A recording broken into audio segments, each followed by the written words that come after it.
কিয়ামতের আগে আগে আরো কিছু মানুষকে আল্লাহ পাক কিন্তু শূকর এবং বানরে পরিণত করবেন। এই হাদিসটা কি জানেন? হাদিসটা শুনে রাখেন, এটা আখিরুজ জামান বা কিয়ামতের আলামত সংক্রান্ত হাদিসগুলোর মধ্যে পাবেন।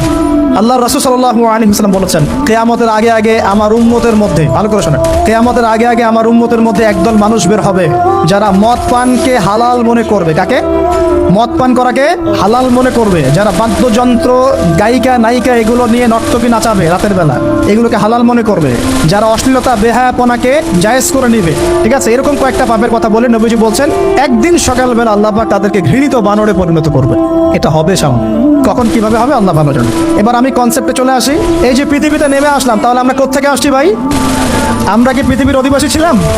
আমরা জান্নাতে ছিলাম, ওখান থেকে আল্লাহ পাক পাঠিয়েছে। এবার পৃথিবীতে এসে আদম আলাইহিস সালামের যুগে খুব একটা দুর্ঘটনা ঘটে নাই, একটা ঘটেছে। কয়টা? একটা। ভাই হাবিলের কোরবানি কবুল হয়, কাবিলের অন্তর্দাহ হয়, জ্বালা হয়। কেন হাবিলেরটা কবুল হবে, কাবিলের কেন হচ্ছে না? এই হিংসার বশবর্তী হয়ে কাবিল হাবিলকে হত্যা করে ফেলে। হত্যা করে লাশটা দাফন করার পদ্ধতিও তার জানা ছিল না। আল্লাহ কাককে পাঠালেন, কাককে দেখে সে শিখলো। প্রথম দুর্ঘটনা হচ্ছে হাবিল কাবিলের দুর্ঘটনা। বলে রাখি, আজকেও নিজের ভাইয়ের বেশে বহু কাবিল মুসলিম সমাজের মধ্যে ঘুরে বেড়ায়। নিজের ভাইয়ের লেবাসে, পোশাকে, সুরতেই বহু কাবিল এখনো কিন্তু মুসলিম সমাজে ঘুরে বেড়ায়। তো আমরা কাবিলদেরকে কাবিলের পরিণতি সম্পর্কে সচেতন করতে চাই। হাবিল বলেছিল, তুমি যদি আমাকে মারতে আসো, আমি তোমাকে মারার জন্য হাত বাড়াবো না।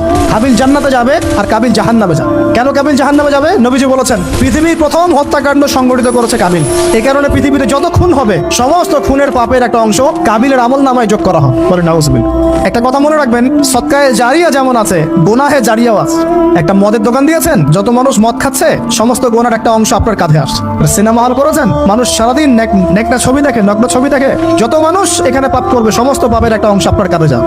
আবার একটা মাদ্রাসা করেছেন, যত মানুষ এখানে দ্বীনি ইলম শিখবে, এই নেকির একটা অংশ আপনি পাবেন ইনশাআল্লাহ। মরে গেলেও কবরে পাবেন ইনশাআল্লাহ। আল্লাহ পাক আমাদের সবাইকে সদকায়ে জারিয়া করার তৌফিক দেন, গুনাহে জারিয়া থেকে বাঁচিয়ে রাখুন।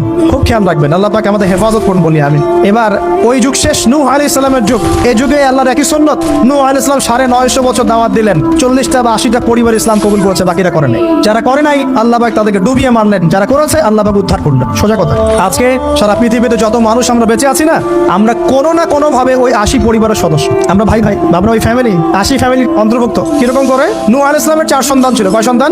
এক সন্তানের নাম হচ্ছে হাম। কি নাম? হাম। হাম ছিল একটু কালো বর্ণের। হামকে দিয়ে আফ্রিকার কন্টিনেন্টে যত মানুষ দেখছেন ব্ল্যাক স্কিনের, কালো স্কিন, এরা সবাই হামের বংশধর। মজা না বিষয়টা? মানুষের অস্তিত্ব পৃথিবীতে, ইতিহাস, এগুলো খুব ইন্টারেস্টিং টপিক। ইতিহাস পড়তে থাকলে আপনি ডুবে যাবেন। কত কিছু বিশ্ব হয়েছে আর কত কিছু হবে সামনে।